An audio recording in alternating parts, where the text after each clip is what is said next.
Let's see. You should be able to hear us now. We get to cancel our snowball mic.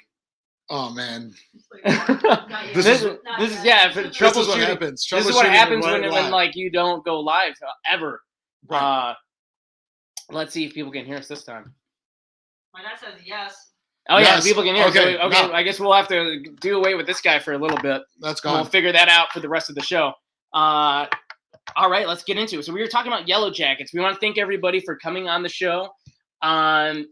First time doing it live. We're going to talk about everything we've seen in the world of movie news, movies we've seen this week, our Yellowjackets review. We've both now seen Yellowjackets, Jackass, and whatever else we've seen. Yes. And so, like I said, I think I saw Antlers today, and I saw Ghostbusters, the new one. Rewatched both of them. Both hold up really good. So go check those out if you haven't seen them already.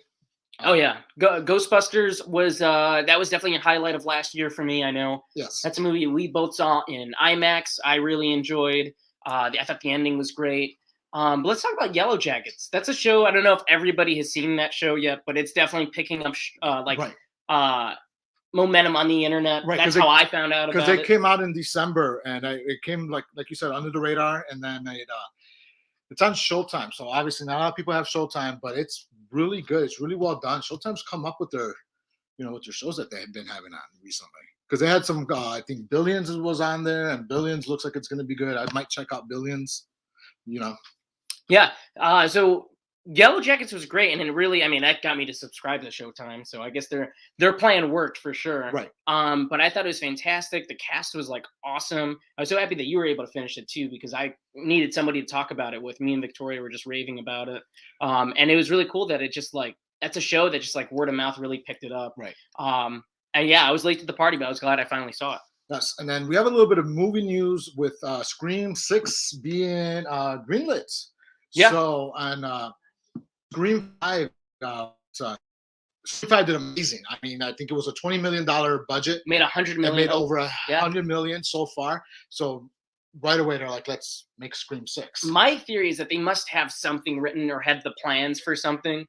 So Wendy's, we got Hector in the chat. We got Julian. Great. Awesome. So Scream 6 is greenlit. The same cast, same crew. Everybody's coming back. They're shooting this summer for a 2023 release. Right. So that's the same thing they did with Scream 2 back in the day. The first film did great. They had the second one up and ready, and then they went ahead and shot that over the course of a summer following year. Like Child's Play. Between Child's Play 2 and 3, they also did that back to back in a sense. Yeah, and this is a film that deserves it. We were raving about it the entire time. We had Destiny on the show last week, who loved it. Victoria loved it. Everybody I've talked to who's seen Scream, like if you're a big fan of the franchise, yes, this is definitely deserving of a sequel, and it's cool that it's getting one. It's going to be exciting. Regardless of what it is, I'm just happy it's the same direction that they've decided to go in with this. So I wanted to talk about a movie real quick that you saw that you kept reminding me to see, and it was on my most anticipated. I did not get a chance to check it out in theaters. It came out around the time I caught COVID, so I had to wait. It came out on HBO Max this past weekend, I want to say. Actually, no, it came out on HBO Max, like Tuesday. And that is Nightmare Alley by Guillermo del Toro. I loved Nightmare Alley. I loved it. I raved about Nightmare Alley. It was on your list. I was like, damn. I was like, I'm sitting there at home and just like, Gabe got to see this movie. And I'm like, looking at the four walls here and stuff. But they pulled it from theaters too. And I know it's because Disney owns that and Spider-Man. They needed more screens for Spider-Man. That's the hot rumor. I finally saw it. And it is awesome. He doesn't miss any film he's done, from Crimson Peak to Pacific Rim, Pan's Labyrinth, and this fits in with all those. That's why he's won Best Director. He's won Best Director. It is freaky. It is crazy. The direction, the visuals, the acting is all like top notch. It's got to be my favorite Bradley Cooper performance. I got to say, right. He is just a scumbag in this. And I know it's a remake too. I haven't seen the original, but I think I might be planning on checking it out. But this would have clearly made my top 10. Right. It's one of those 100%. Movies like you sort of have to pay attention the entire way, because there's some dialogue that's said, and then all of a sudden you get towards the end of the movie, and if you picked up on that dialogue, you're like, oh, he said that. earlier in the movie, and then you see the whole transformation. There's so much foreshadowing within the characters. It's a parable at the end of the day. It's about this guy that he makes so many terrible decisions, and you hate him, but you can't wait to see what he's gonna do next because he's like the biggest con artist ever. Are we talking about George McCaskey from the Bears as a con artist? But Bradley Cooper's character in this is like so terrible. Yeah. I loved it. I thought that was so cool. So HBO Max keeps getting like these really, really good titles that just like made no money in theaters. Between The Last Duel last week they got, and this week Nightmare Alley, which made absolutely nothing. Well, it goes back to like where people don't want to go to the movies and see these types of movies. They want to go, that's the whole fight, right? They have in Hollywood. People don't want to see movies like Nightmare Alley. They want Spider-Man. They want Iron Man. They want these big Marvel movies, and especially during COVID now too, because a lot of the older people that would see movies like this, they're too scared to go to the theater. Right. So a lot of these younger kids are going to see like us, a younger crowd, people not above 50. They're going to. I know a few make terrible decisions 24/7. She's talking about me. She's talking about my bad decisions 24/7. But there was definitely between that, West Side Story, all these movies that were clearly geared towards Oscar bait made nothing. They made nothing, and they were in the theaters for like a week. And Disney was like, you know what, we could really use those. Oh, well, I know you didn't like it, but like Licorice Pizza. I was fine. I thought it was fine. Okay. All right, so that was Nightmare Alley. What else have we seen lately? I mean, Peacemaker's on TV. That's awesome. If you guys aren't watching Peacemaker, definitely check out Peacemaker. Yes. Master Jacobs. Nightmare Alley was good. So yes, sir. Yeah, it was awesome. It was really good. So Peacemaker's on TV. I've not caught up with the new episode. I did. You did. I guess we'll wait and talk about that. Once I'm caught up, we'll wait till next week unless you want to say something. Yeah, Peacemaker. It is funny. It is John Cena at being like the best asshole that he could be, and it's just, completely like one of DC's best shows. Like it's better than some of their movies that they have out there. Yeah. So there's something I want to throw at you that I've read this week, and I heard for a while they were thinking of doing the sequel, and now we have some confirmation in the rumor mill that a script for Joker 2 is complete. Oh. I forgot about your thoughts on Joker. I liked it at the time. I usually rewatch DC and Marvel movies countless times. Joker was sort of one and done for me.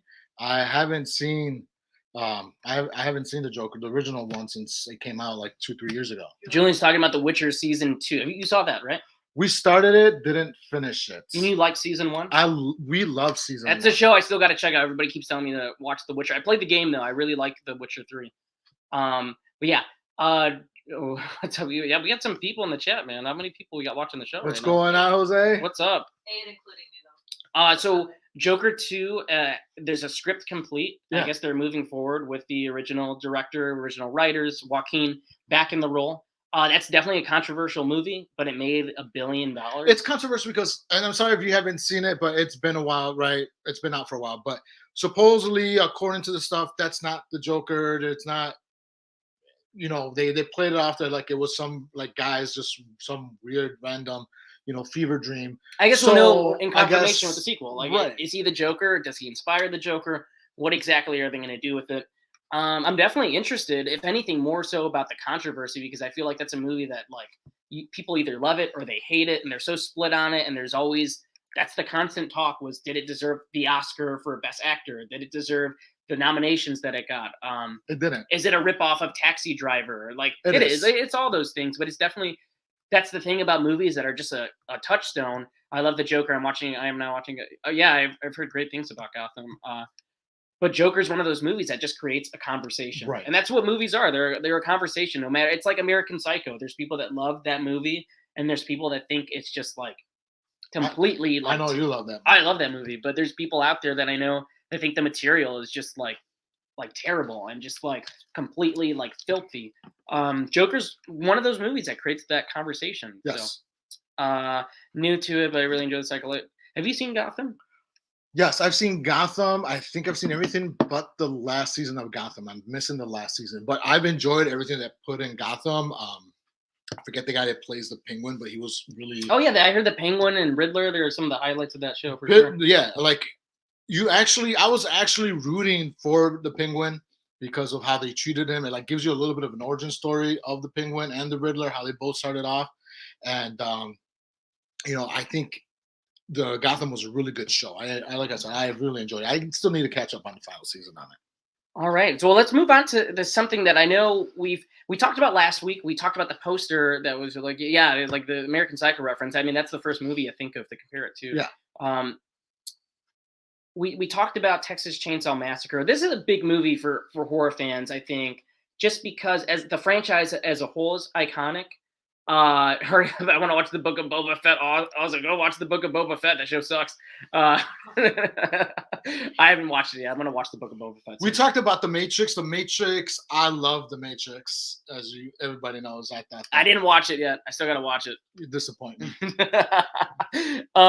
So I wanted to talk about Texas Chainsaw Massacre. The trailer finally came out. Yes, on Monday. On Monday. We're like 3 weeks away from the actual release of the movie, which is Netflix cuts it close. They usually drop a trailer about 10, 15 days before a movie comes out. Either 10 or 15 days, or they drop a trailer for something like a year in advance, and then you gotta wait a whole year. So like Netflix Knives Out is like either or. So I mean, it looks fine. My main concern with this movie is the production issues and stuff. But I mean, it looks really bloody and gory, and like that's some carnage that I want to see in Texas Chainsaw. It's just Leatherface completely obliterating motherfuckers. I'm hoping it's going to be good. It's made by Fede Alvarez. He produced it. He produced it, and he helped write the script. And he made one of my favorite horror movies, which is Evil Dead. The remake of Evil Dead. So Evil Dead's so bloody and beautifully shot, and so I'm excited to see what they're going to do with the Texas Chainsaw Massacre. Because to me, he's better than Michael Myers, and for them to reboot him, I'm all in. Yeah, and I'm pretty. I'm like curious to see how they're gonna do this. I know they're doing the whole Halloween 2018 thing, so I think it's gonna be interesting. The trailer looked fine. I mean, the gory parts in it definitely caught my eye. But there was a lot of stuff in there that definitely just reminded me of 2018 Halloween. Right. So that was Texas Chainsaw Massacre. We'll probably have a review up on the channel when it comes out. Maybe spoiler chat. We'll see how that goes. There's one fun thing I want to talk about because we don't talk enough about Marvel movies on the channel, but we both watch a ton of Marvel movies.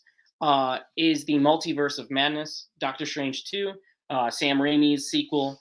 There's a ton of characters and actors that we've seen that might be in the movie. And one of them, and this is a rumor that's been going on for at least 2 years. I don't know if there's any weight to it yet, but this is one of them, is Tom Cruise as Tony Stark. And that's something I wanted to talk about because I know that he's in talks, that he was in talks for that role way before Robert Downey Jr. And that would be something that would be fun to see, like what if actors, like John Krasinski is like Captain America or something like that. No, Tom Cruise, baby. I say Tom Cruise. No. Why do I want a 5'2" Iron Man? What is this? It's like Robert Downey Jr. wears heel lifts. It's like having my cousin Chris being Iron Man, who's like 5'1". No, I think it would be pretty cool to see an alternate universe of Avengers characters, but with completely different actors. I think that would be really neat. I mean, it would be neat, but to me, Iron Man's at least 5'10", 5 foot. He's a made-up character. He doesn't exist. Doesn't matter. I don't want a midget Iron Man. So Robert Downey Jr. is 5'7" or something like that. Give me 5'7" and taller. 5'7" and taller. I'm gonna be like one of those girls, like, I don't date men, below 6 feet. I want my Iron Man to be at least 5'7" or higher. Who'll be taller in the suit? Julian says, "Yeah, that's right. He'll be taller in the suit. That's true. It'll give him some lift there." But Robert Downey Jr. wears heel lifts. His shoes are custom made for him. It's the same way, for example, like if they ever redo Wolverine in the comics is like 5'2". I would then at that point accept a 5'2" actor. If you guys want to do some online stripping or something, that just popped up in the chat. So maybe click that link or don't get a virus on whatever you're watching it on. I think you guys can remove them. Yeah, we can. So I'm gonna go ahead and remove that. So that's the Multiverse of Madness. A ton of characters. Professor X we're also hearing. So that movie's going to be wild. It's going to be crazy. I'm pretty excited to check that one out, 100%. And the last thing I want to bring up, because I'm curious if you're a fan of this movie, because this is a movie I grew up with, and they made a sequel, and it's Hocus Pocus, which for me in my household, that was, I know, like, definitely critically reviled, but it's a Halloween classic. It's a Halloween classic. It's one of the movies I watch every Halloween. Tom Cruise Iron Man will have Thanos' head in a jar. I agree. Tom Cruise is a crazy motherfucker. He will do some shit. At least he's gonna do his own stunts. A variant of Iron Man we're hearing, yeah. Yes. An alternate, superior Iron Man, something that's he'll be evil essentially, or part of the Illuminati, something like that. So Hocus Pocus 2 just wrapped filming. So this is a movie that's completely made. They're done with it. Are you excited about that at all? I know it's gonna be. Or is it too little, too late? I think it's a combination of both. I'm excited for it, but at the same time, I'm damn well near 40. I'm a man. Yeah, at this point, it's just like it's for like kids at this point, right? And maybe they hit the nostalgia feels, but other than that, I feel like it's gonna be for kids. It's gonna go on Disney Plus. I mean, I know they're bringing back everybody. It's true, but no, I feel exactly the same. I was always curious about that project, what you thought about it, because I just saw that pop up on the news feed a little while ago. Hocus Pocus 2 wraps filming for October release, and we got a ton of scary movies coming out. A ton of there's a lot of things are coming out next October, including Halloween Ends. So that's another thing to look forward to. But I think what everybody came to watch the show for is our best comedies of all time. Yes. This is something I'm excited for. So if you guys got a comedy you want us to talk about, name it in the chat. But I have a whole list that I want to get into. I know you wrote some down, and my list is just long. Write some down. Completely long. I wrote for me example, like stuff that I grew up with in the 90s that I thought was like hilarious. I rewatched a couple of them yesterday, today, and I'm gonna start it off though. So I'm gonna start it off with one of my favorite comedies and one of the movies that made me laugh as a kid, and actually still made me laugh yesterday, and that was Encino Man. I mean, I think it's the ultimate Pauly Shore movie. You have Brendan Fraser as a caveman, and it's just basically it's the Pauly Shore show in that. Yeah, no, that's a movie, and that whole era of Brendan Fraser is it's wild, man. He was like on top of the world. I mean, we have him, Pauly Shore, Sean Astin. He was coming off of Rudy. And Goonies yes. and stuff. And this is like one of his first like teen high school Julian things. says Kung Fu Hustle. Kung Fu Hustle is okay. So good thing Julian brought up Kung Fu Hustle. That's something that that's a movie that me and him discovered together way back in like when Comcast first came out. We were just discovering so many different things on demand. Brendan was part of the movie I grew up with. Yeah, he was the best. Airheads, yes. Airheads is an underrated with comedy. Adam Sandler and Steve Buscemi. Oh man, Chris Farley. Everybody is in that movie. That movie is an underrated classic. The Lone Rangers, man. That movie's the best. Step Brothers. Yeah, we're gonna talk about Step Brothers on the show. We have to talk about Step Brothers. Yeah, we're gonna get to Step Brothers. I want to mention Kung Fu Hustle real quick because he brought it up. That movie is so wild. It's crazy. Somebody said Biodome. You're a fan of Biodome. I'm a huge fan. I love Biodome. with Steve Baldwin and Pauly Shore. Come on, you can't go wrong with that. We should have a whole Pauly Shore episode. Pauly Shore, yes, the best of Pauly Shore. But Kung Fu Hustle is definitely movies. Like from his whole era. Well, what did we have? Son-in-Law. What was the army one? In the army now, yeah. You had Jury Duty. Yep. Then you had Encino Man and Biodome. Yeah, he had a whole little run there, man. He did. And then he went off. Somebody said, like, this guy, like, we got to get him in everything. It's the Weasel. So, yeah, no, Encino Man is awesome. And that movie is really, really good. And it's what I love is seeing comedies that, like... But you know what set it off? You know what it made it popular? What I read up on this is that 2 weeks before the movie's release, they found a caveman in like Europe, and so like they uncovered him and they're like put him in a museum or whatever. So that what made this movie start to go off is because people were thinking about like, well, how would a caveman fare in today's day? And all of a sudden, like this movie came out. Like this movie was made even before they found that caveman. That movie sold in the 90s too. Hot Rod, last movie I got from Blockbuster. Yeah, Hot Rod is a movie. I think me and Julian watched that in like nonstop. Like I think 5-6 times in a row. Hot Rod is definitely a cult classic. I laugh at that one a lot. Have you seen Hot Rod? With Andy Samberg, Danny McBride. That's a movie that like people. Isla Fisher. Oh, Isla Fisher. People overlooked it, but Fisher. It's so good. That movie's great. But yeah, Encino Man is like. I can see how that could be so nostalgic for people that grew up with it. Yeah. That's a movie I discovered on cable and loved as a kid. Because it came out in '92, so I would have been 9 years old when that came out. What I love to see in those movies is all the product placement. It's just like Wayne's World and stuff. It's just like you could almost taste everything that they have, like the Doritos and the Taco Bell ads. And the icy. The icy. Everything looked better. So yeah, that's a good one. It's Man, Airheads. Waiting is a great one. Waiting is a one that I feel like I saw at the perfect time because I didn't see it coming out. I didn't grow up with it or anything. Felipe, show us your Batwing.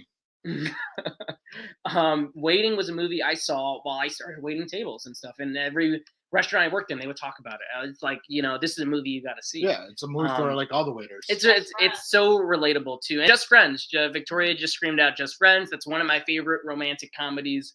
I quote it a lot. I love Just Friends. That's a good one. It's not Made in Manhattan? No, it's not Made in Manhattan. I think that's your favorite. You were on the J-Lo kick right now, just going through all the things. Yeah, Victoria just screamed out Deadpool. I know there's got to be a lot of Deadpool fans in the chat as well. Right. Deadpool is great. I'm going to go ahead and I'm going to throw down my pick. And I wrote down way too many here. But I just watched one the other day and I've revisited a few actually within the past few days. I'm going to throw down Tropic Thunder. Tropic Thunder is one of my favorite comedies of all time. It's one of my favorite movies of all time.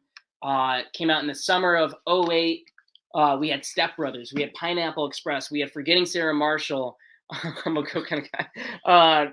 Show me your goat, Felipe. Tropic Thunder is one of my favorites.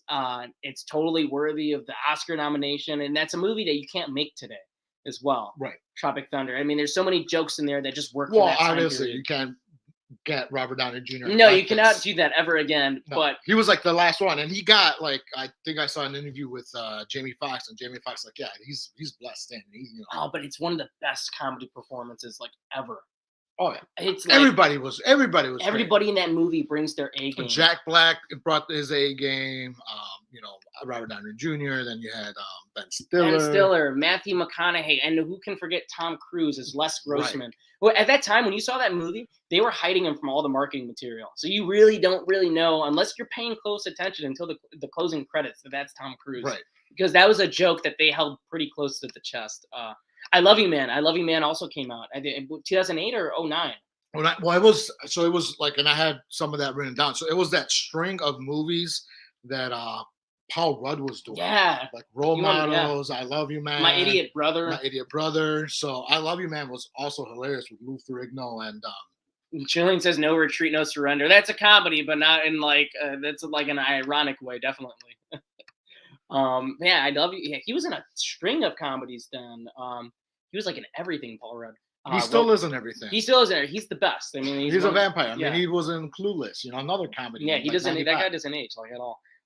So yeah, that would be my pick so far is Tropic Thunder. So I'm gonna bring it a little hood, right?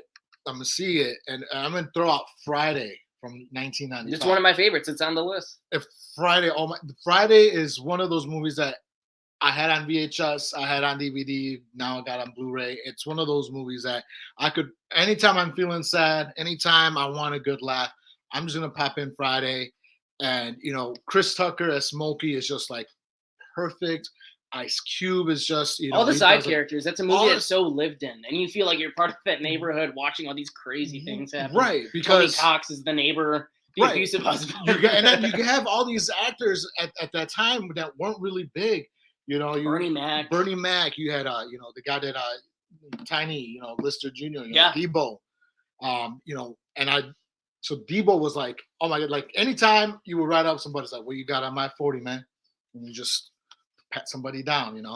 Friday is just at least one of my top 3 comedies of all time. No, I agree. Friday is John Witherspoon, the late John Witherspoon. John Witherspoon is one of the best movie dads ever. When he comes in from the refrigerator, it's why every time I come in the kitchen, you in the kitchen, but in the goddamn refrigerator. It's one of the most relatable dads because anybody with a blue collar dad knows how they are. Oh, yeah. I feel like that's so transcendent to my dad felt like it transcends. It transcends race. You got your white there, you're Mexican there, you're black there. Everybody's son, you got fired from your job. You're gonna go find another job today. that whole trilogy, I feel like the first movie is a classic, but I kind of like have a soft spot for even the next two movies as well. It's just I really that's like those characters are so much fun. Yeah. But yeah, John Witherspoon's one of the best movie dads ever. Miss It is a good movie. We got CM in here. You'd love to see that. We get Julian saying White Chicks. That's a movie that, like, within recently, so many people are saying that's one of their favorite comedies, which I remember when that came out. That was just, again, it made a ton of money, but, like, critics ripped it a new asshole. Well, that's the thing is, I have this down as well. But comedies stand the test of time. But, like, the audiences carry a comedy. I think we need to enter the discussion of how the Wayans brothers, and I'm not just talking about Shaun and Marlon, but also Keaton and, you know, all the older brothers, how great the Wayans family are in comedies, because you had White Chicks, right? And then you also had, which is, again, one of my favorites growing up, and it's like one of the longest movie titles of all time, but Don't Be a Menace to South Central while drinking the juice in the hood. Oh my, that, like, the whole, like, spoofing of, like, you know, Menace to Society, Boys in the Hood, the whole movie was just hilarious. That's really what kicked off all their spoof movies too. I mean, they did a Low Down Dirty Shame too, which was like kind of a parody. And then they did, like, then they did Blink Man, which was a parody of the superhero films. The superhero films. Talking about the Wayans, you need to talk about I'm Gonna Get You Sucker. I've not seen that one. How can you not see I'm Gonna Get You Sucker? That's the first one that Keenan Ivory did, right? I think that's his first movie. Yeah, Blank Man, I'm a fan of. I love Blank Man. Like, slap me around and call me Susie. Oh man, that movie's done with such a love. Jason Alexander's great in that one. It's done with such a love for, like, Batman '66. Right. I love that one. Like I said, I think the Wayans family definitely needs to be entered into, like, the atmosphere as, like, one of the great comedic families. Oh, 100%. Even I mean, Damon Wayans Jr. Whenever he gave one of my favorite comedic performances. And you know what movie I'm talking about? In recent memory, in Barb and Star Go to Vista Del Mar. I thought you were gonna say, because I thought it was fucking hilarious in Let's Be Cops. Oh, I love Let's Be Cops. Only my suit is bulletproof. Yeah, yeah, that was great. How much for one rib? Yeah, that movie is fucking awesome. Oh no, but yeah, Barb and Star, he plays Darlie Bunkle, and he keeps giving away his secret identity. And stuff. He was also obviously Damon Wayans Jr. was in New Girl. So New if you guys Girl, were a fan of New Girl, he's so great in that as well. So yeah, no, I totally agree. I think that the generation, that '90s generation, carried them with Scream, all the movies that they've done. Probably people out there who like Little Man. Hey, don't talk stuff about Little Man. John Witherspoon's in it. Listen, so, yeah, I'll give it some Little respect. Man was funny. But you know that movie was based on My Cousin Herbie because he's a little man. Really? Yes. I feel bad for that guy. Yeah. So I'm gonna throw out another one. People know I love this movie, so I'll go ahead and throw that in there. I'm throwing in The Nice Guys. That's a movie recently that's like one of my all-time favorite comedies, one of my favorite buddy movies. Julian Sane, Beverly Hills Cop. I have that on the list. Beverly Hills Cop is a perfect movie. Talk about, I'm going to switch gears a little bit. Beverly Hills Cop, I mean, that's a movie. I haven't seen anything recently that creates a superstar. We had 48 Hours, but Beverly Hills Cop created Eddie Murphy, the superstar. Nobody else can ever do Beverly Hills Cop. I mean, I know Stallone was supposed to do Beverly Hills Cop. I can't even picture him in that movie. Right. But Eddie Murphy just created a fucking icon. You didn't come in late. We're gonna get to Coming to America since you just mentioned. Oh yeah, Eddie Murphy. I came in a little late. We're gonna talk about Coming to America. I mean, I know that's both our list. Eddie Murphy. Everything he did in the 80s is, when you talk about comedies, if you want to be a comedian, like, you have to see a stand-up. You have to see Raw. You have to see, I would even say The Golden Child. You have to see all these things that he did. You have to see Delirious. You can't forget about Delirious. Dude, like Eddie Murphy from the 80s to I would throw the Nutty Professor on there too, man. Like, you can't throw in the, and I know it's hated now, but Norbit was also good. I'm going to say Norbit was good. And I can't agree with that, but I'm gonna say Norbit might be like the final, like, good. I think this is the final time he tried. I can't. I applaud the attempt, but no, Coming to America. I mean, Coming to America is one of my favorites. I didn't mind the sequel all that much. You know, like, I definitely think it's a little too late. Somebody, he said we got Pluto Nash here. I remember that movie. Listen, there is one Eddie Murphy movie that I went with that my dad took us to go see. and I walked out of there like, what the hell did I watch, and why did I come see this? And that was the Holy Man, where where he's basically God. Oh, I never saw that movie. I always would see it at Blockbuster. Yeah, you don't need to see Holy Man. I think that like Holy Man was the downfall of Eddie Murphy. Dolomite, yeah, Dolomite's one of my recent favorite.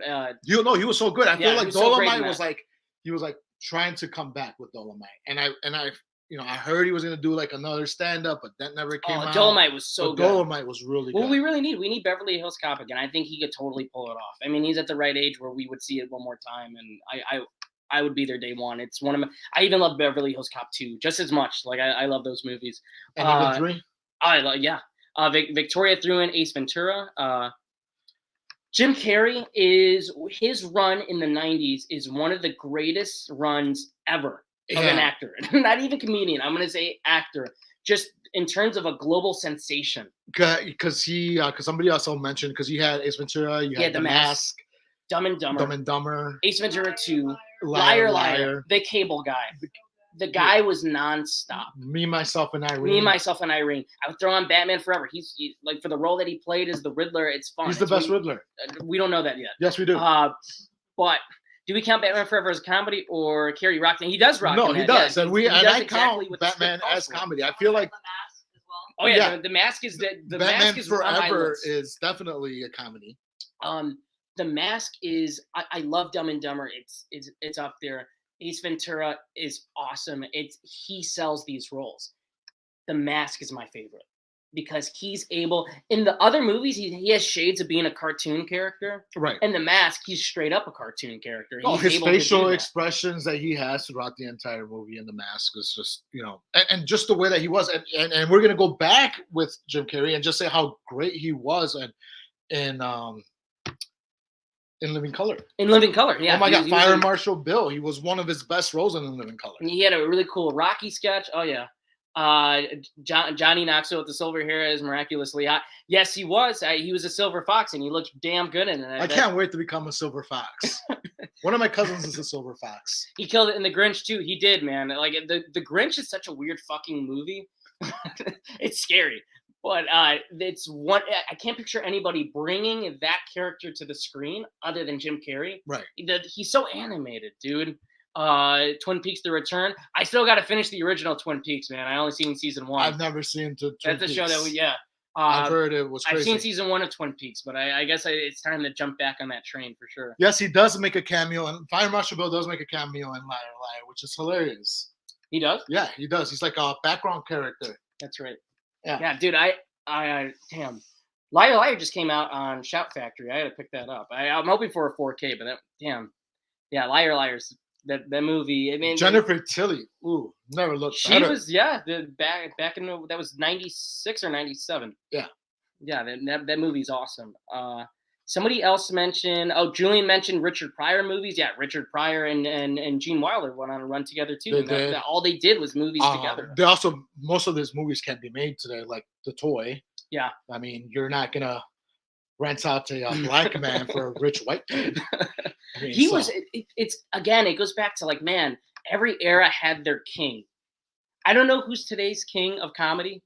That's up for debate. I mean, I feel like comedy's sort of dead right now because of all the political correctness. I mean, you can't say some stuff. You can't make fun of certain groups. It's also the divide of people think that, and there's people on the other side that say, well, you can do those things. I mean, there's Kristen Wiig, Melissa McCarthy, I think are all funny together when they do things together. They are. But I can't think of anybody besides them or Paul Rudd that are really like, they have a run of movies that just like, bam, like, they're like, they own that shit. Yeah, not recently. I mean, I think the latest that we had was the what's his face? I can't think of his name. Anyways, Gene Wilder called Pryor his favorite coworker. Yes, I've seen that. They loved each other. They loved each other. You know what? Kevin Hart right now. I'm a huge fan of Central Intelligence. I'm not gonna deny it. Like that movie. Because you're a fan of The Rock. I am a fan of The Rock, and that movie's a guilty pleasure, man. I love that movie. Seth Rogen's run also in the late in the late, 2000s. I so know like the he early was 2010s. That Seth Rogen was a guy when he came out was love it or hate it because people did the whole he's just a stoner thing. Right. But man, I love that run of movies that he did. Well, I just saw the Long Shots yesterday. I haven't checked that out. It's funny. It's Seth Rogen and Charlize Theron. Yeah, no, Pineapple Express. That's on my list. I have that there. Super bad. He also called Pryor his lover. Yeah, so there is a whole theory about this that Richard Pryor was gay and it was him and Gene Wilder were actually a couple. I'm all for it. So yeah, power couple, if anything. It's a power couple. This is the end. This is the end. Observe and report. Julian says, I want to see Jim and Mike fully dressed up as the Grinch and the Cat in the Hat having a conversation. That would be scary. That is a horror film. The Cat in the Hat is a scary ass movie. That is not a fun film. But I would pay to see that. I mean, Mike Myers, we got to bring him up. I mean, again, another king of his era as well. But I know you mentioned This Is the End, Victoria. So This Is the End is another movie that, man, it just real quick, I want to mention CM. I feel traditional comedies have been replaced by dramedies like Booksmart and Lady Bird. I agree with that. Lady Bird is great. Booksmart was fun. We like books, right? I'm pretty sure you liked it. Yes. It's literally the female version of Superbad. Superbad. And it's this generation Superbad. Directed by Olivia Wilde. And a strong debut. I mean, that movie, all the side characters are great. And even has Billy Lord plays a side character. Jonah Hill's sister. She's great. We got the kid from Vacation. Listen, and if you're mentioning in Booksmart, one of the most recent raunchy comedies, The Good Boys. Good Boys, Booksmart. Yeah, those both came out the same summer. Real quick, This Is the End. Victoria brought it up. This movie, when I saw this in theaters, I couldn't stop.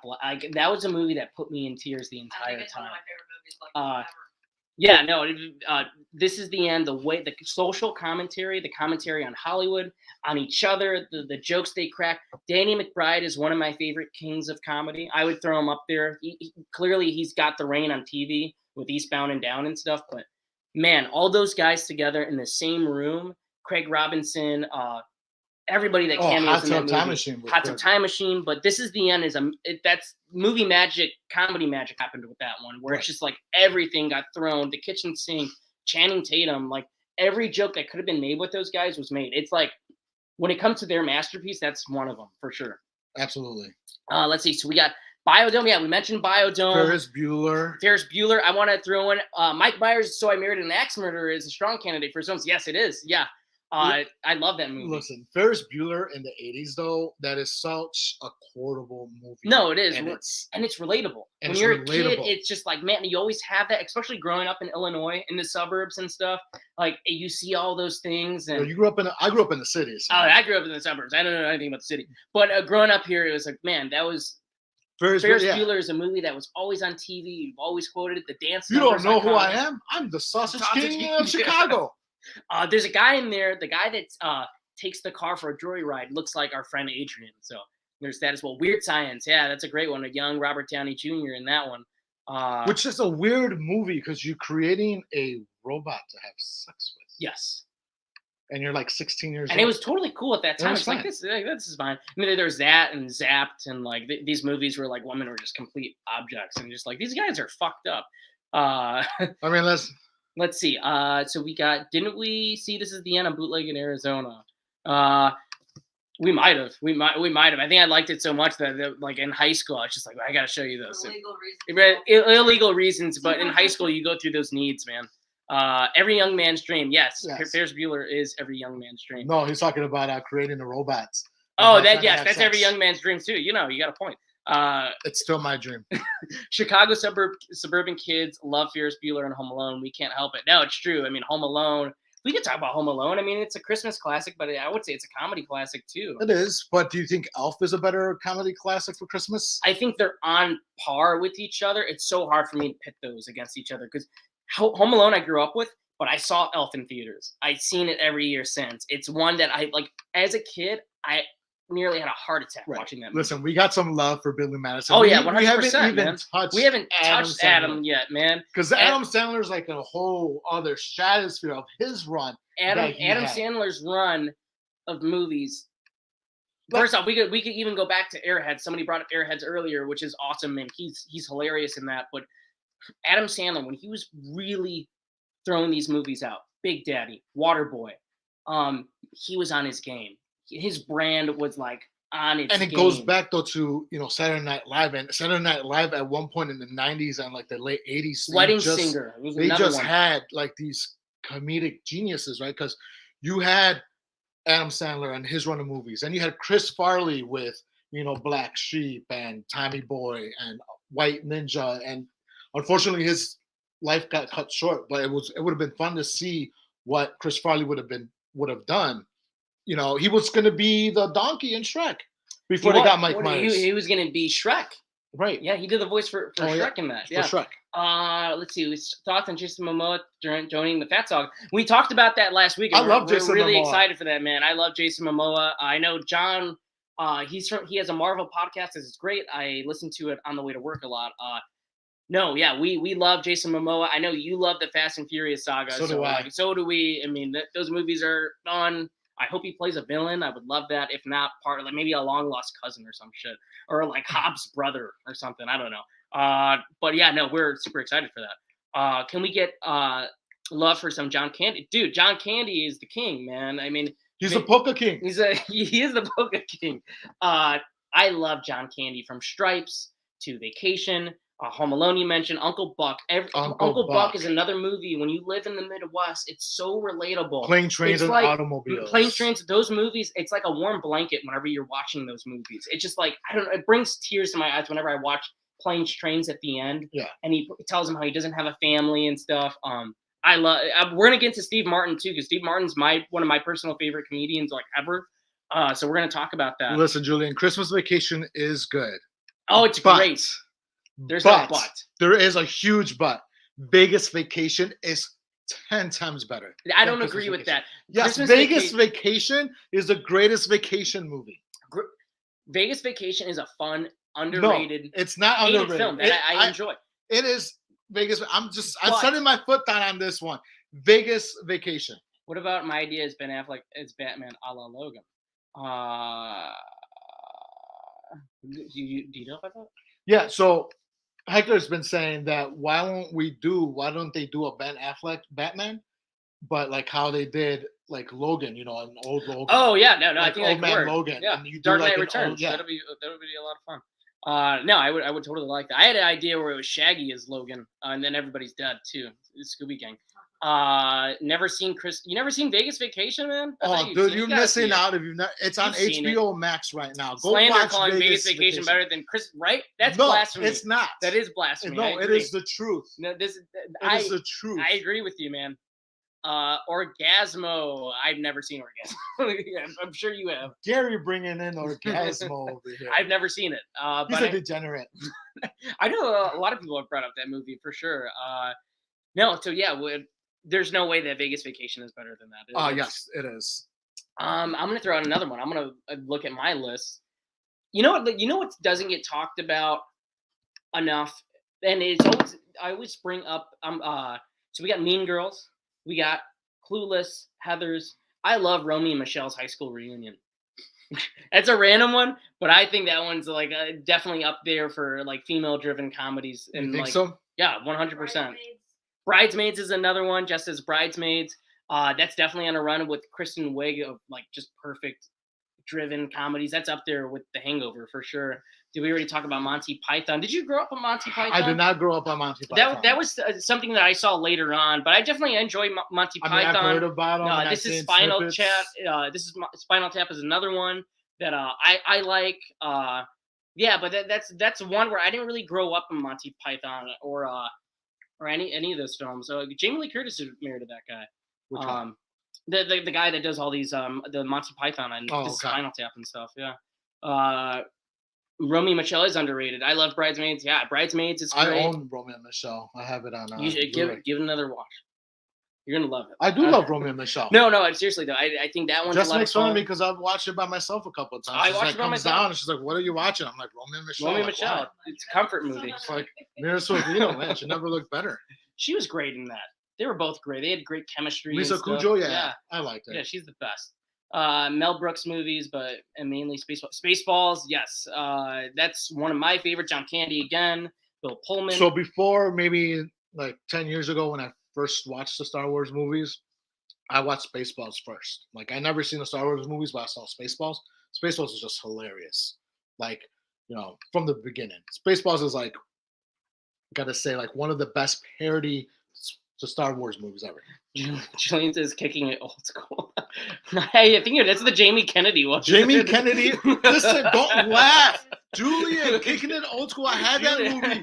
I actually got Julian's late remembering fees. the movies that Listen, nobody else. I got late fees at Blockbuster because I didn't return kicking it old school. You loved kicking it old school that much. I got late fees to the point where I never even returned it, and then they just charged me the entire movie, and then I just kept it. I just listen. The whole breakdancing scene at the end of kicking it old school is hilarious. Maybe Malibu's Most Wanted. That's an underrated one for sure. That one's okay. I like Taye Diggs in that and Anthony Anderson. They're pretty funny in that. Kicking it old school. What else we got? Blazing Saddles. I agree with too. That's another movie you can't make today, mainly because of the level of Young comedy. Young Frankenstein. I mean, those two are 100% got to be on like a top 20 for sure. He was just like firing on all cylinders. The Hangover. We haven't talked about The Hangover yet. We've mentioned it in passing. We haven't dove right into it, but that's another touchstone. That's one of the last touchstones of the 2010s, and it created a whole franchise. I did. Which The Hangover 2 is actually the highest rated live action R movie for comedies ever. Oh yeah, the highest grossing R-rated comedy, I think. Yeah. Besides like Deadpool, if you count that. No, The Hangover was the movie that summer that everybody was talking about. You had to see The Hangover. Everybody was going to see The Hangover. Malibu's most wanted or Malibu's most wanted? It's Malibu's Most Wanted. I was like, what the fuck is Most Wanted? No, but The Hangover it's on there, and everybody gives a perfect performance in that too. Listen, there's a couple movies by a director that I want to like mention, which is Kevin Smith and his whole like Jay and Silent Bob, franchise that they have going on. Because Clerks 2.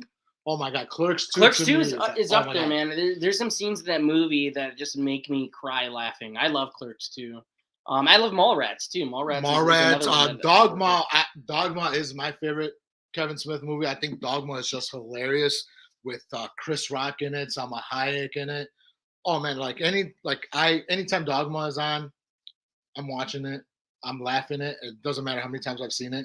I'm laughing the entire. I'm throwing a few in there. That one that we haven't talked about is the 40-Year-Old Virgin, which is one of the biggest comfort, relaxing. Whenever I don't know what to watch, or if I'm in a bad mood or something, I watch the 40-Year-Old Virgin. Yes, so it comes in that era, right, where it's the Judd Apatow era. It was taken off. He produced Anchorman. He had the 40-Year-Old Virgin come out. He made Knocked Up. He produced Superbad, which we'll talk about later.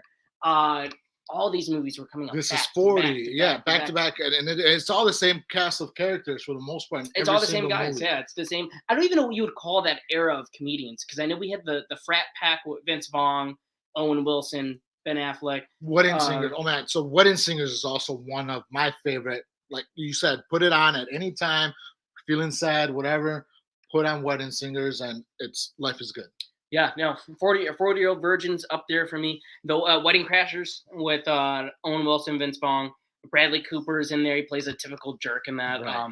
But that movie just it's one of the most perfect 2000s comedies, and in that era, you just had to mention the 40-year-old. Huh? What the fuck is he saying? That's because Julian was a 40-year-old virgin. He's not even old enough to be a 40-year-old virgin. We've been throwing them out there. I want to get into some Steve Martin love, because I grew up watching a lot of Steve Martin. I love The Jerk. The Jerk is one of my favorites. No, it's not all right. The Jerk is absolutely one of my favorite comedies. That is up there. The Jerk. I would throw down. Father of the Bride is a really touching movie. The Three Amigos. And another one that's really underrated. Not a lot of people really have seen this one. It is My Blue Heaven. Oh, I've seen My Blue Heaven. I love My Blue Heaven. It's him and Rick Moranis. Rick Moranis, yeah. Mob comedy. It's the sequel to Goodfellas. Yeah, it really is. No, it is because it's Hank Hill in Witness Protection. It's you got Henry Hill in Witness Protection. I don't know about Hank Hill. He's not part of the mafia. Henry Hill, whatever. Hank Hill. What do you call Henry's Hanks? It's all the same. No, but that's a classic film, man, for sure. What other comedies we got? Somebody throw a comedy down. Julian's talking about chest waxing. Oh, yeah. So that's why he said I mentioned the 40-year-old virgin. Julian recently lost a bet, so he has to shave his chest. I beat him in bowling, so he's gonna do that next time I see him. Victoria's gonna. Is that the video we're posting up for our thank you for our 200 subscribers? We could do that as a thank you for 200 subscribers. Julian will wax his chest live. That'll be cool. Why not? Okay. So what other you throw a comedy? You haven't said one of your personal ones in a while. Well, listen, Michael Keaton, Multiplicity. I love Michael Keaton. And there's multiple of them in that movie. There's multiple Michael Keatons in that movie. Yeah, no, that's a perfect one, man. He is one of the most underrated comedians, I think, ever. He comes into that role that like he like sort of landed in comedy, like Mr. Mom and all that. Like he wasn't He did Mr. Mom, Johnny Dangerously, Beetlejuice, but then he does into the whole Batman thing, and then he gets into action movies. And he gets into action movies, but Michael Keaton is a great comedy actor. You can talk about one of the most underrated comedic performances of all time is his role in The Other Guys is Captain Gene. Right. That one makes me laugh. We're talking Victoria brought up Employee of the Month, which we mentioned on an episode of Flopbuster. And Club Dread as well. Club Dread's another one. That's got a big fan base. Over Pryor. I don't think I've seen that. I don't think I've seen that either. I don't think I've seen that either. I guess we'll find out who's in that one. Moon over Parador. I haven't seen that. 1988. He says. Better Off Dead is fantastic. It is fantastic, and John Cusack is another guy that just like any movie that he's in, he's so relatable in anything. That one is good. I love every that whole era that he did, and especially that's what makes him so relatable in Hot Tub Time Machine. That you get a guy from that era doing this movie, right? Too. Victoria says Horrible Bosses. I agree with Horrible Bosses. There's one with sort of like there's one that I really love, right? And I think it's a modern classic, and that's We're the Millers. I think We're the Millers is a modern classic. Yeah, We're the Millers. That's a movie that when it came out, I feel like it's picked up so much steam from cable.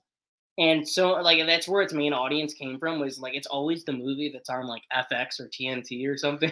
Probably. But listen, the whole performance that you get from Jason Sudeikis, Jennifer Aniston, the kids. Oh, Will Poulter. Will Poulter. He's going to be the new Guardians of the Galaxy. Let's see, Joe versus the Volcano, Tom Hanks. I haven't seen that one in a while. That's a random one. I remember that movie. Bad Words with Jason Bateman. Yes. Do we count Clue as a comedy? Yes, Clue is a comedy. And never seen it. You got to see Clue. You don't like murder mystery stuff. I don't like murder. You're talking to the wrong. You're talking to a guy that hates Knives Out. It was boring. I love Clue, and I do consider Clue a comedy classic. And I know that's one movie that, like, over time, definitely VHS, DVD, the people showing it to their kids. My mom showed me that movie. So, yeah, Clue 100% is a comedy, and it's a great one at that. The change up, the switch up. It's a change up. Is there a movie called The Switch Up? No, I don't. Maybe, but the change up. The change up is we just watched that I think a while ago. Yeah, that's a fun one. Olivia Wilde's in that too. Yeah, they switch lives. Yeah. It's like Freaky Friday a little bit. That's not a good one. Freaky Friday. Let's see. We haven't talked about. There's a whole list, man. I can mention almost anything on here. Let's dive into one that's almost a touchstone. Are we super? This guy's a huge Super Troopers fan. I love Super Troopers. Who introduced me to Super Troopers was my cousin Hector. My cousin Hector introduced me to Super Troopers. We were living together at the time. He was like, you know what? He's like, I'm going to show you a movie. And I thought he was going to show me some porn. But no, he puts on Super Troopers. It's more of a bonding experience with Super Troopers, I guess, too. It is. Oh my God. It's like we're watching Super Troopers. I could not stop laughing from like the very beginning. It's like, oh, who needs a mustache ride? No, I enjoy Super Troopers. I saw the second one with like at a fan event, and it was like a madhouse in there. Everybody was so happy to be there. Super Troopers 3 supposedly. Apparently they're doing that. I guess they're going to be. They've crowdfunded the last one, so. I would like to see a third one. I enjoy watching those guys. Club Dread. Steven, one of our friends, really put me onto them because I had seen some of their things, but really your guys' love for it really made me enjoy it a bit more too. So yeah, I like that one. What else we got in here? What else? Everybody's saying Richard Dreyfuss. Oh, he's in that movie. Tim Allen. Tim Allen. Nah. Let's. what are we gonna put for Tim Allen? Jungle to Jungle. No. Why? You didn't like Jungle to Jungle? No. It's a Disney classic. Let's throw on. We haven't talked much about Will Ferrell, and he is one of the juggernauts of comedy. I mean, we're talking about like Step Brothers, John C. Reilly with him. Let's just jump into Step Brothers. I mean, that's a movie that just completely is on another level in terms of people who quote it all the time, talk about it all the time. I don't think you can find somebody that doesn't know a quote from Step Brothers. No. That my dad saw that in theaters, my mom and dad, and then they came home immediately and they said, "We got to see it again. We got to take you guys." And we went back the next day and we saw it, and that's a movie that still puts me in tears laughing. And they are the perfect duo in that movie, and the surrounding cast is so funny at making that material work. And the things they're saying are so off the wall. Right. I don't think anybody else can make that work but them. No, and then I mean, like we said, right? There's every era, and sometimes these eras are intercrossing. He had Will Ferrell had that era where he just couldn't make a bad movie. Talladega Nights. It just right. Even I like Stranger Than Fiction. That's a dramedy, but that one's really good. Stranger Than Fiction. Then he did all like these sports movies, right? Semi-Pro. Talladega Nights. Yeah. He did the kids Blades soccer of one Glory. too. Blades of Glory. Kicking and Screaming. Let me tell you about Kicking and Screaming a little bit. In it. Yeah. Yes, that is one of the funny. That is one of the funniest Will Ferrell scenes. Is when he's telling Mike Ditka like, "Yeah, give me a juice box." Like him and Mike Ditka and Will Ferrell just going at it, and it's like it is hilarious. And both hold up really good. There's another one. We're seeing Pee-wee's Big Adventure. I love Pee-wee's Big Adventure. Large Marge gave me like fucking nightmares as a kid. That scene is terrifying, but that whole movie's so fun. I love Pee-wee's great. Pee-wee's always when he's not masturbating in movie theaters, he's great. But whatever he does in his holding time, I mean, more power to him. He was in a dirty movie theater anyway. That's the only time you could watch porn back then. Like how depressing is it that if you wanted to watch porn, you had to go to a movie theater? And so you think somebody was like, who's that guy? Is that Pee Wee Herman jerking himself off? In a bow tie? In a bow tie. Making his little laugh. He's like, but fucking Cherry he's sitting on Cherry. So they're like, there's like a constant thing in the theater. Like the employees are just like, I think that's Pee Wee Herman back there. No, there's no way. And they tell the next guy, that's fucking Pee Wee Herman. Hot Fuzz. Yes. The Cornetto trilogy is one of my favorites. I love Edgar Wright. Hot Fuzz. Shaun of the Dead is a movie that I discovered with my cousin. Again, on the era of on demand. We're always discovering movies with our cousins. Dude, separate cousins, right? When you're a kid, like that's really who you discover these things with. Is they're the ones you're like, oh, you got to see this movie. The Naked Gun movies. I love the Naked Gun movies. My grandma. You just love OJ. I do. OJ Simpson's the best. But Hot Fuzz is definitely on there. I saw that with my dad because me and Julian had seen Shaun of the Dead so many times that by that point Hot Fuzz was coming out. I saw that with my dad, and I love Hot Fuzz. Shaun of the Dead is another one. I might as well mention it. That's on my list. I love that movie. Leslie Nielsen is one of the gods of comedy. We haven't talked about Caddyshack or Bill Murray or any of those guys. I mean, we haven't talked about Vince Vaughn either. We haven't. Vince Vaughn was on top of the world at one point. He still is. And he's got charisma on another level. Like when his charisma makes him so When funny. you see Vince Vaughn in Swingers, it's one of my favorites. Oh my God. And your money, baby. Your money. That movie is like, it's so inspirational too, because it was made for like $200,000. That movie is so good, and it introduces you to Vince Vaughn. It introduces you to Jon Favreau. Heather Graham's in that movie, right. And it's so quotable. It's so funny. I love that one. Who knew whenever you watch Swingers, right? Who knew that you were watching Jon Favreau, right? Who Jon Favreau would one of the biggest directors. One of the biggest directors. Like he started the MCU basically. He's doing a bunch of Star Wars. He's doing all the Star Wars stuff. Like he became like one of like the best people to do like all this nerd shit. Yeah, no, and it's crazy. And then he directed Elf too, one of the best comedies on the show. And he also made Made, which is another underrated comedy with Pete Diddy. Napoleon Dynamite. Napoleon Dynamite is one of the best blockbuster experiences I've ever had. Mine as well. But you know what's funny is, I told my dad, you need to go watch Napoleon Dynamite. Napoleon. To this day, my dad does not take any movie recommendations from me because I recommended Napoleon Dynamite once. Yeah, the and opposite. He saw it and he's like, "What the fuck did you make me watch?" My dad rented what's Napoleon wrong with Dynamite because the guy Blockbuster. I remember we went there to go get it, and he's just like, "Oh, well, what's new? What's everybody trying to get?" And he's just like, "Well, Napoleon Dynamite. That thing, everybody keeps renting that, and that just come out, and like that's where it became this cult classic. Was on DVD. Uncle Rico, right? Kip, all these things. Like I said, my dad every time I was like, "Oh, hey, you should go watch Nightmare Alley." He's like, "Why?" I said, "Like Napoleon Dynamite." I'm like, "No." He's holding that over your head for 16 years. Yeah, for over like 16 years, my dad's holding Napoleon Dynamite over my head. Like how bad he thought it was. We're seeing Tucker and Dale versus Evil. Did you see that? No, I did not. I saw that. I was late to the party on that, but it's definitely worth the praise. I know so many people love it. For a while, I hadn't seen it, but that one's awesome. Napoleon Dynamite. Julian says The Watch. I don't think I've seen The Watch. That is what Vince Vaughn, Ben Stiller. Ben Stiller. It is funny. It is. It's funny. It's a nice one. It takes a weird turn. It's what Aliens or something. It's right? At the end, like you're like, what the hell am I watching? You thought Neighborhood Watch, and then like towards the end, it's like it's in an alien movie. I'm like, all right, it's like Invasion of the Body Snatchers in a sense. Yeah. I remember seeing the trailers. I don't think I've seen it though. Bill Murray we'll talk about because I think Bill Murray is another one of those guys where he becomes legendary, almost like a myth to some point with Ghostbusters, with Stripes. And I don't think anybody can do the things Bill Murray does because it's one of those things where when you're a comedian, there's certain things that you do that nobody else can do. And one of the things Bill Murray does is sarcasm, that dry wit. Right. Nobody else can lead that Ghostbusters movie. And that's probably my most rewatched movie ever is the original Ghostbusters. And I also love Stripes. I also love, anything he did in the 80s, man. It was just Scrooge is another one. I love his stuff with Wes Anderson. His dry humor that he had in Lost in Translation. Groundhog Day.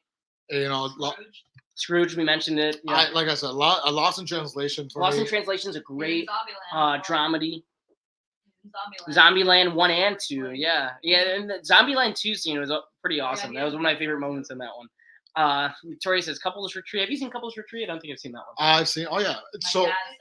So mine and Jess's first date was actually to Couples Retreat. Really? Yes. Oh, that's so sweet. I can't believe I didn't bring up Office Space yet. Yeah, that was on your list. That's on my list. I didn't bring it up, but one of the opening scene of Michael Boden's, rapping where he was stuck in traffic. And all of a sudden, like the car of like black people rolls up, and then he looks over and like rolls up the window. When they take turns beating up the fucking what's it called? They just got music playing. They're taking turns. They're like smoking, drinking. They're just beating the shit. The fax machine. The fax machine, and it's like that's one of the most like gangster moments ever in a movie. Want to be a gangster? Office Space is awesome. You're wrong, Julian. Groundhog Day is my favorite Bill Murray. It's his favorite. It's his favorite Bill movie. That's not true. It's got to be Ghostbusters. You love Ghostbusters. You cried at Ghostbusters. Yeah, you did. I watched you cry at Ghostbusters. So, okay, Robin Williams, we haven't brought up on the show. By far, one of my favorite Robin Williams. People can say Mrs. Doubtfire and stuff. I mean, yeah, that movie's awesome. The Birdcage. I love The Birdcage with him and Nathan Lane. They are just on-screen magic together. They are hilarious. Gene Hackman plays like this conservative politician. Because the kid, the that movie is oddly very current. Hank Azaria is in it, who's one of the best comedic character actors from The Simpsons and stuff. He has a great little role in Along Came Polly, the scuba guy. Let's see. Victoria says Aladdin. It's an animated comedy. Yeah, Robin Williams is iconic in that. Yeah, Robin Williams just can't talk. You can't say too many bad things about Robin Williams. No, he's one of the best, man. I mean, even as a dramatic actor. I mean, I don't know if you've ever seen What Dreams May Come with him and Cuba Gooding Jr. All right. So we have my fiance telling me to bring a Princess Bride. Hi to you guys too, man. Princess Bride is, that's for everybody. That is like the holy grail. And I also love the little, I haven't seen the Christmas special in a while, but they parodied it in the Deadpool thing that they did, where he's reading Fred Savage, a grown-up Fred Savage, the Deadpool story. That's a good pick. Yeah, the Princess Bride. That's one that we would always watch in school too. That was like a go-to. So is it bad that I've never seen The Princess Bride? Oh, you got to see The Princess Bride, man. You know what's a really underrated is you should watch The Princess Bride, and there's a movie called Stardust where With Mariah Carey? No, not that one. That's Glitter. This is what Robert Downey Jr. and Charlie Cox. Robert De Niro. He plays a gay pirate in this movie. They're very similar. The Princess Bride and Stardust are like the perfect double feature. Ghostbusters is a group of actors, man. Every movie's a group of actors, man. Groundhog Day is my favorite. I agree with you, though. Groundhog Day is one of my favorites. I love that one. And another one that I watched recently is Quick Change. Bill Murray, Randy Quaid, they rob a bank, and it's about their whole getaway. And Quick Change is a hilarious and underrated Bill Murray movie. So I want to throw that out there. Bill Murray's great in that. I gotta mention The Car Wash with Dr. Dre, Snoop Dogg. I don't think I've seen this. You never seen the? Listen, I could bring. It's too obscure. I could bring some hood comedies into this. Like I got The Hookup with Master P. You never seen that one? No, I haven't heard of any of these movies. You never heard of I Got the Hook? Yeah, I got. So I got The Hookup. The whole premise is they steal a box of cell phones. I'm talking about like the old school, like little flip phones, little antenna, and they're trying to sell these cell phones to the hood, and like hijinks come about with this. There's another one that I want to throw down on there. There's Something About Mary. Oh yeah. We haven't brought that, but that's like one of the touchstones you have to talk about. Because it's any of those the Fairley Brothers, movies like Stuck on You, You, Shallow Hal, Me, Myself, and Irene. They went on a great run. Why did I miss those kind of movies too? I mean, I think There's Something About Mary is just magic though. Snoop Dogg movie, High School. I've never seen that. Snoop Dogg's just like having this little career of like fucking comedies apparently. Listen, and then I can't, we can't end the show without mentioning one of the great also comedic actors in Martin Lawrence with Blue Streak. You know what my favorite is Life with him and Eddie Murphy. That is underrated. The House Parties. It's one of the places that Hot Rod is beloved or not. I'm split on it. I personally love Hot Rod. That I saw that again at a perfect time when I was very young when it came out at Blockbuster on DVD. So that one is one of that for me. I love the cast: Bill Hader, Danny McBride. That one's so quotable for me. But I know that's a movie that's pretty split with a lot of people. I like it. It's definitely developed a cult following throughout the years, though. I don't think I'm part of that cult following. Yeah. I've seen it. I'm definitely with a cult following on it. We would watch it over and over and over. Let's see. The Barbershop? The Barbershop movies are honestly like all three are pretty like consistent in the quality. like it's one of those movies you don't even think about it. It's like, oh yeah, those Barbershop movies are all pretty good. The first one was great. They're all good. Like Anthony Anderson has a great role in that. All those guys are awesome. A somewhat more obscure comedy that came out maybe within the last 3 years, but I thought it was great. Sorry to Bother You. Oh, that movie's crazy, man. Sorry to Bother You is just one of those movies that somebody tells me, give me your craziest, just fucking out there movie, and I'm gonna recommend Sorry to Bother You. That's a movie. It's just like, what the fuck is going on? But that movie is it's well done. It has something to say. It's really fucked up, and everybody in that cast is really good too. And how can you forget your favorite Undercover Brother?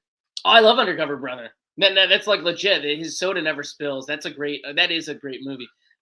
Victoria saying Kingpin. I love Kingpin. Bill Murray, Woody Harrelson. That's Bill Murray's best movie. Man, he is so good in that movie, man. Like that's a movie that like really flies under the radar sometimes, but when you watch it, you just mentioned it, and it holds up so fucking well.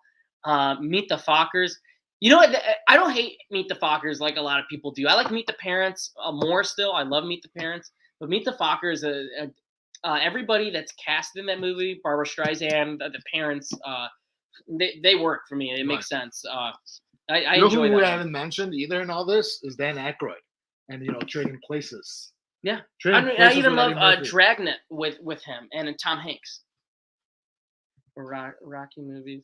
Another good one is the Wayne Brothers Little Man, a time capsule of comedy for that era for sure. You like Little Man? You just said it. As I told you, Little Man. You love Little Man, man. A movie that somebody brought up Tom Hanks earlier. I'm gonna bring up Tom Hanks. The Rocky again. and Bill Winkle movies. Which Rocky movies are you talking about? Yeah, I'm patiently. Trading Places is awesome. Yes, Trading Places is awesome. I love Trading Places. The Burbs. I just revisited that the other day. That's one of my favorite comedies. It's about a bunch of neighbors just completely like in conspiracy of other neighbors fucking devil worshippers. I love that movie. I know you've probably never seen this. CB4. No. Oh my god, you need to watch CB4. What list do you have there? Where are you pulling these titles from? Okay, so CB4 is a little known Chris Rock that plays a gangster, but who's also playing a rapper. So he's like this like college kid. He wants to make it big. So like this movie, like this music industry gets him to play a rapper, but who's like into like gangster rap. And so like they create like a gangster. Think about NWA, but with comedy. You have like, Chris Rock. With Chris Rock. Like Chris Rock being like Eazy-E in a sense. Oh, it is hilarious. I want to throw out there. This is a movie. My mom showed me this a while back. This is underrated because it never pops up on anybody's list. Judge Reinhold stars in this. He's the main character in this, who pops up in a bunch of things from Beverly Hills Cop to the Santa Claus movies. That is Ruthless People. Bette Midler, Judge Reinhold, Danny DeVito. And this is from the makers of Airplane. This is a movie that you can't find on Blu-ray. You find it on DVD. Sometimes it's on cable. It is one of my all-time favorite comedies. It's so funny. Every gag in this movie works perfectly, and that's a great cast. So Ruthless People is definitely on there for me.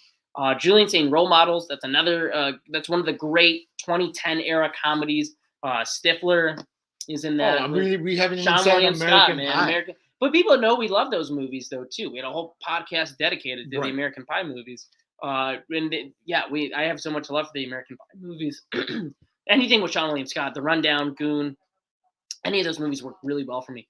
Freddy Got Fingered is terrible, but makes me laugh knowing it may be a secret we covered genius. it. You know what? But that's something that you and Leo were talking about, like he might be a fucking madman. He might be a genius. There's something in that movie. You're just like, what is this guy doing? Julian saying The Ringer. I don't remember much of The Ringer. Have you seen The Ringer? We recently just saw The Ringer about a month ago.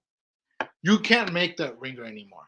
Like The Ringer, the way that The Ringer is set up, you can't make it anymore because it obviously is making fun of special needs. But it is one of the funniest movies that Johnny Knoxville has done. Yeah, he had a whole run where he was like acting in movies and stuff, and he did that. Action like, Point. The Dukes of Hazzard. You know, I enjoyed that one.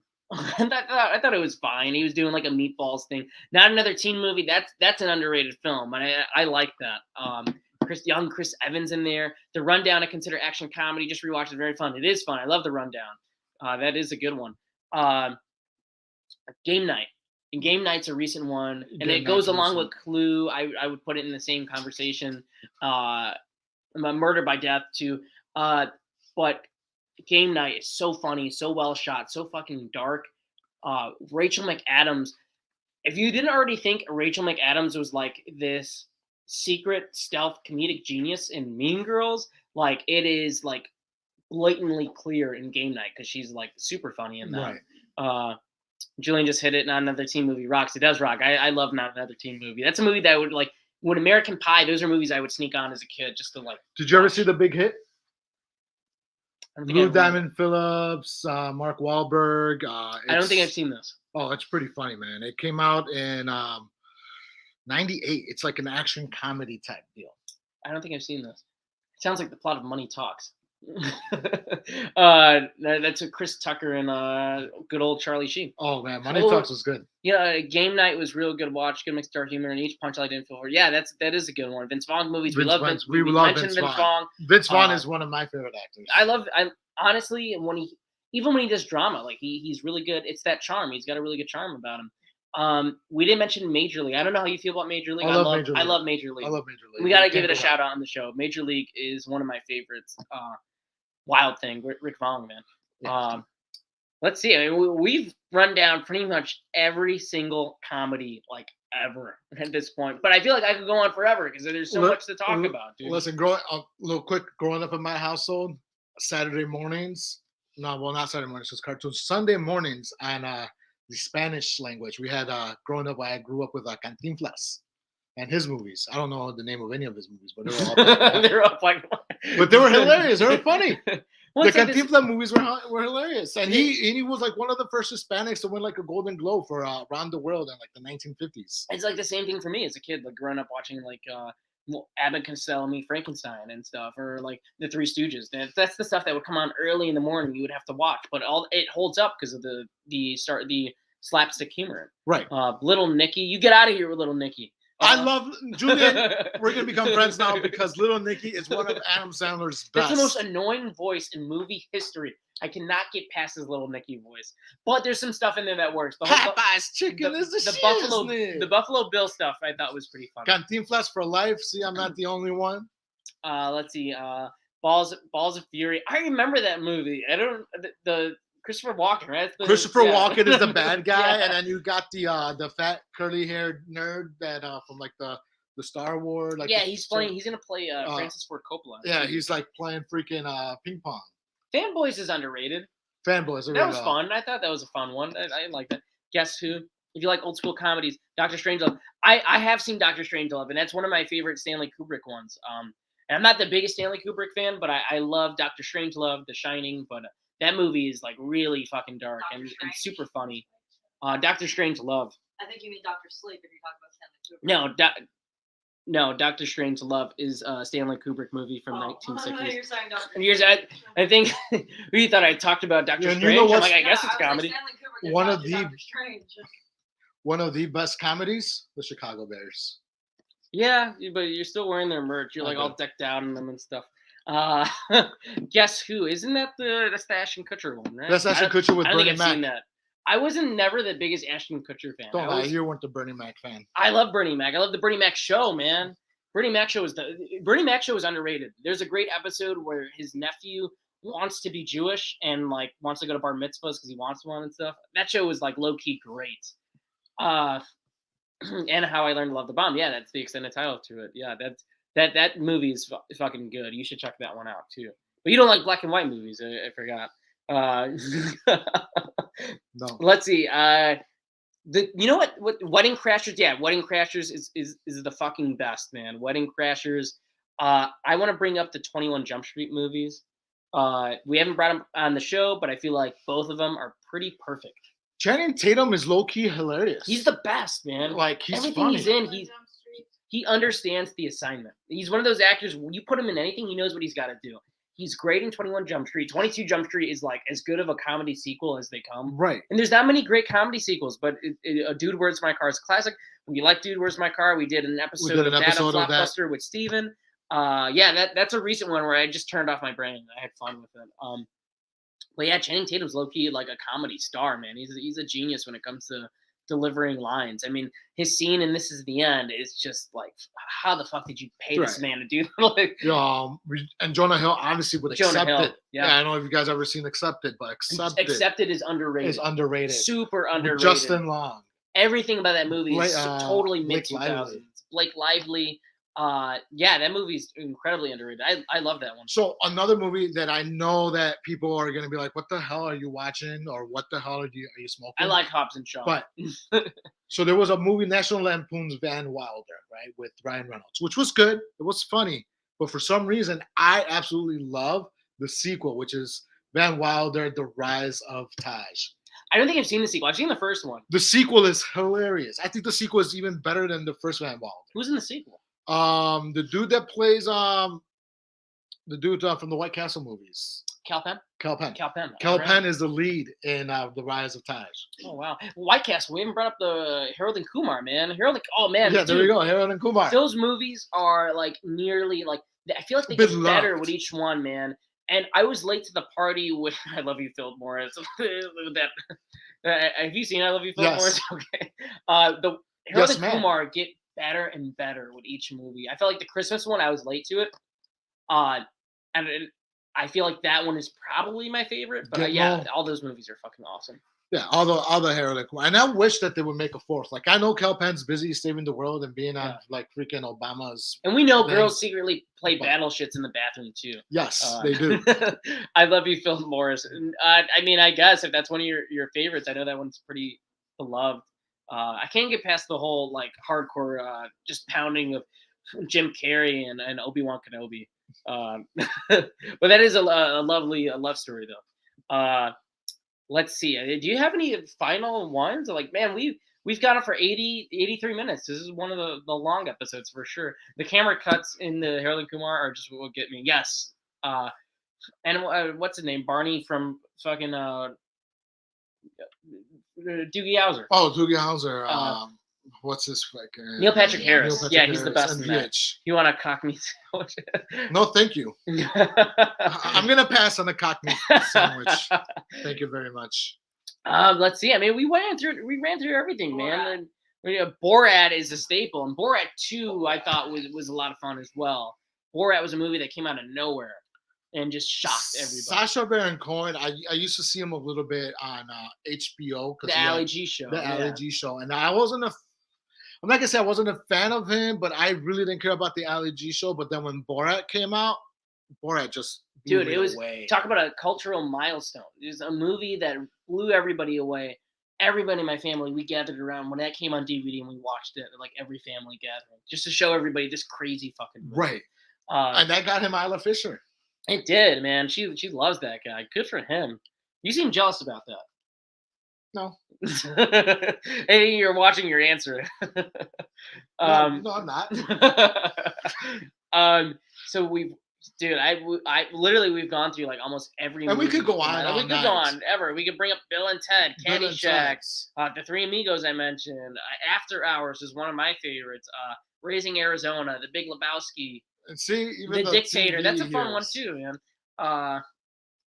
Like Mouse Hunt is an underrated one that I revisited the other day. The TV went out too. I guess our logo. Now you know what kind of TV we got. Dunstan checks in. No, not Dunstan checks in. Why not? We're not talking about Dunstan checks in. It was funny. It was okay for its time. That was that era where every kid had like a monkey and like for some reason it was funny. Heavyweights is the best. Mine has Team America. Team America has one of the greatest sex scenes ever in a movie. It's the best. No, but best sex scene in the movie is Chucky and no. Yes. Yeah, you know what's one of the best is there's a movie I love with Paul Rudd called They Came Together. This is if you like if you love movies like Airplane, The Naked Gun, this has that kind of humor. It's really on the nose, really stupid. They Came Together is one. That's a strong one. I know you really love them, so I know you've probably seen this, and I don't know if you've seen it or not. Drill Bit Taylor. Oh, I love Drill Bit Taylor. Okay. Drill Bit Taylor is like it's Owen Wilson taking these kids under his wing. Little Manhattan. I don't remember. Happy Time Murders has the best sex scene. Okay. That one does that. Puppets, yeah. That movie is really messed up too, man.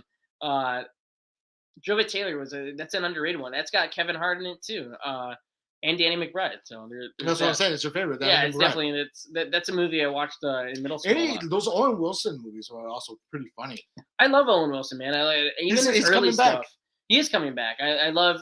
He's great on TV with Loki. I love Bottle Rocket is one of my favorite comedies. And I already know I'm gonna like him and marry me. We're anticipating that movie. We're going opening night, man. We're going opening night. Major Pain. We haven't talked about Major Pain. We talked about Blank Man. Major Pain is. We talked about the whole entire Wayans family. How funny they are. I mean, and Major Pain is another one of those movies that its life outlasted what the reception was of that time period. Because people, again, comedy lives on word of mouth. I don't know. You saw it, maybe not. It's an early '90s. It's pre Adam Sandler fame. Bulletproof. I've seen Bulletproof. With Damon Wayans. It does the whole Midnight Run thing, which is one of my favorite comedies. Midnight Run. Robert De Niro and Charles Grogan in that. Yeah, Bulletproof does like the same. It's the same sort of plot line and things. I've only seen it the one time. But that was like what, 95, 96, something like that, right? What? Bulletproof? Bulletproof. No, it's like late 80s, early 90s. There's no way that's the 80s. Yeah, it is. We'll look up IMDb right there. Bulletproof. I'll bring it up. I bet you it's 96. I'm really good at this. No, I don't remember much about that one. I remember seeing it on cable a few times. All right, I was wrong. 96. I was right. Whatever. Let's see. Yeah, Major Pain is a good one, man. Owen Wilson and Shing. You know, those are two movies that a lot of people love. Well, we didn't. You know what? Because we didn't even bring up what's Jackie Chan. Jackie Chan is great at physical comedy. Rush Hour. He's the best at physical comedy, man. Damn, Tony. That's right. Owen Wilson and Shanghai. Yeah, Owen Wilson and Jackie Chan were a great combo. Chris Tucker and Jackie Chan were a great combo. Jackie Chan and his movies that he's done, a lot of his movies. Drunken Master, 100% is a comedy. It has some of the best fight scenes in a movie. Police Story has some great comedy. Those movies are the best too. The Mr. Nice Guy he did, where he plays like a TV chef. Jackie Chan was the best, man. Well, this is like going out on us, so I guess it's time to wrap it up. It's going to wrap it up for us. We've gone for 87 minutes. I want to thank everybody that tuned in. Thank you so much. All of you guys in the live chat or people that are watching this after. Let us know if you want us to do another live stream. Yeah, that's you know, and what you would like to see on our channel. To be honest, we like to take your guys' opinion and see what else you want us to review, what you want us to cover, what you want us to live stream and talk about, what you guys want to talk about with us. You know, we definitely appreciate that and appreciate everybody who subscribed to the channel. And hopefully the audio wasn't too bad because I know we had the mic issue, and that's something we'll figure out on StreamYard down the line. But yeah, I just want to thank everybody for tuning in. This channel is growing at like a crazy level that I couldn't have imagined before. With last week's episode, I mean, we've started everything off with a bang. So, Fast and Furious series next. Yeah, we could talk. Listen, I own all 9 Fast and Furious 4K set, and I could talk about Fast and Furious. I'm the same. I love Fast and Furious franchise. Yeah, there's not a bad movie in that. On this channel, we are the stands of Dom Toretto and the family. So. And we'll do an episode where we're wearing like tank tops and Coronas and we'll barbecue and stuff. Let's do it. Cross necklaces. I already got my necklace to begin with. I just need a cross. I do want to thank everybody that's been watching the show because it's growing at a rate that we are so happy and proud with. We'll experiment with the live stream every so often. Maybe next week. If you guys like the live format, then we'll keep it going because it was so cool talking to everybody in the chat. I know we had a couple of technical difficulties at the beginning, but it was worth it in the long run. Yeah, I want to thank everybody. If you are watching this later on, comment your favorite comedies. Let us know what they are. I'm going to let Gabe wrap this up, and we're going to finish up here. All right. For Tony and myself, thank you guys so much for watching this episode of Flopbuster, Best Comedies. Don't forget to like, comment, subscribe, share with your mom, your grandma, your aunt. And your mommy's friends, too. Yes, your nieces, and maybe a nephew here or there. But thanks you so much. Thank you, guys. Thanks for watching. We'll see you next time. Later.